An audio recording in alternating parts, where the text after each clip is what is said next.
gotta move, then we moving.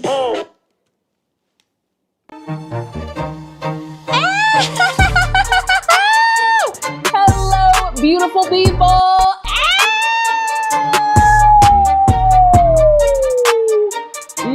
That was a very enthusiastic owl. What is up? And welcome back, everybody, to The Real Report. I'm your host, Jeffrey. And yes, I'm coming at you live from my mama's house. And also, yes, I live here. And triple yes, I do a weekly news show right here to save that mañana, suckle on that late stage capitalism. Besides, I'm doing better than Spirit Airlines, and I don't even make you pay for snacks or go to the bathroom. Now, last Sunday, while most of us were just trying to figure out if we had enough gas money to make it to Monday, President Trump posted himself as Jesus in a since deleted AI photo. Now, y'all, I use the word photo loosely. It looks like a velvet painting from a haunted, racist thrift store. Like they would have to sell an Annabelle doll possessed by Paula Deen. Is she still alive?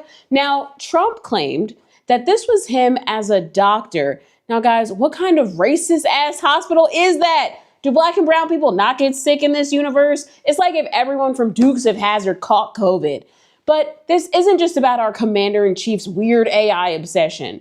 Somehow, it's worse because this is another step in Thomas Jefferson's wall of separation of church and state eroding, okay? And Trump is burning it down.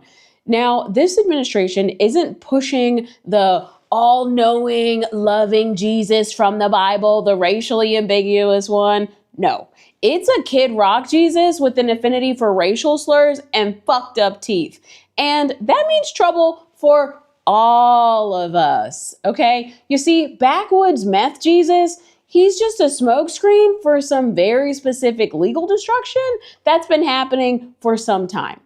You see, last year, the administration signed Executive Order 14173, which revoked Executive Order 11246. Now, Executive Order 11246 was the 60-year-old foundation for the equal employment opportunity. It's what kept federal contractors from discriminating against people based on their race or their gender, disability, or veteran status. But here is where the church and state erosion kicks in. The religious exemption. You see, under the old executive order, there was a teeny tiny specific exemption that let religious organizations hire people of their own faith. But by revoking the whole thing and replacing it with the task force to eradicate anti-Christian bias, the new executive order, this administration didn't just end DI. They are creating a system where religious freedom is being redefined to mean the freedom for the state to favor one specific version of Christianity. And that's the play. You see, they are using the Messiah complex to claim that they're protecting the true faith from a hostile government. But the true faith isn't based on a Messiah that's accepting with flip-flops. It's a white evangelical nationalist Jesus with New Balances.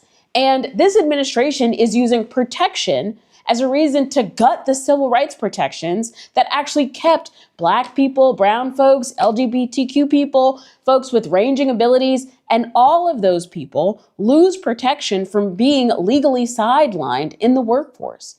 This isn't about faith, it's about a hierarchy.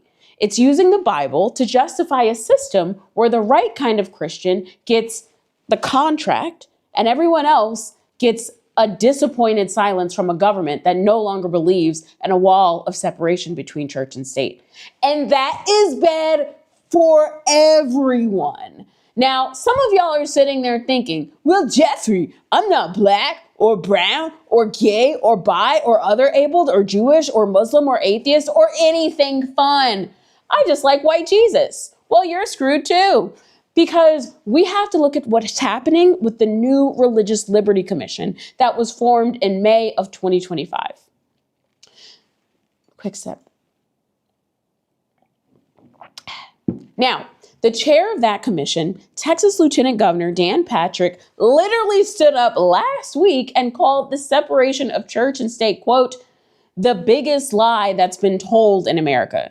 Now, guys, when you call a fundamental constitutional principle a lie, you're eroding the very document that protects your right to go to the church of your choice. And according to a 2026 report from the Interfaith Alliance, when states from these religious alliances,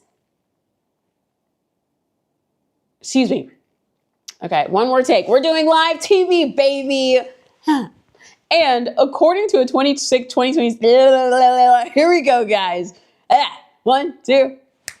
And according to a 2026 report from the Interfaith Alliance, when states form these religious alliances, religious restrictions are actually increasing for everyone. Why? Because once the government gets to decide what true faith is, the first thing that they do is start regulating the wrong kinds of Christians.